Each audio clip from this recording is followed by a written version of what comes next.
Okey, terima kasih. Ha? Terima kasih.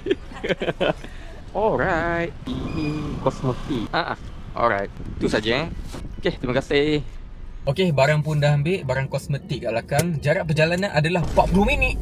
Jauh bangi ni. Jadinya 40 minit tu. Tapi lalu tol ni. Alright, sampai lagi kita dekat Bangi. Hello. Hello, dah lama Fah. Saya dah sampai dekat Kik Mall Bangi. Boleh masuk dalam tak? Tak boleh, kena dekat luar. Wah. Ada troli kan? Tolong masuk dalam. Tak boleh sebab tak dibayar. Oh lah. Ada ke pekerja? Selalu tolak barang masuk tempat sini. Ya ke? Alright. Sebab dia bukan door to door. So kenapa aku nak tolak pergi masuk dalam? Tapi acik tu kata selalu tolak masuk dalam. Rajin betul driver tu.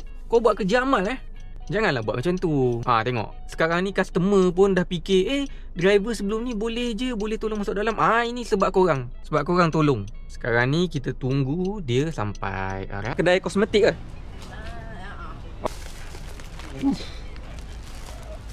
Nak tak jam? Jam juga. Ini boleh macam ni? Boleh. Okey.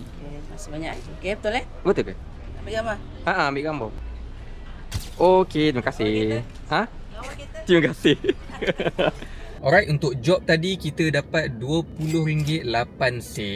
Alright. Orang lama ataupun otai dia akan cakap tak berbaloi. Sebab 40 minit RM20 je. Sepatutnya berapa? Itu adalah persoalannya. Kepada siapa-siapa yang dah lama otai, kalau 40 minit perjalanan tu berapa ringgit sepatutnya dapat? Kalau bukan RM20.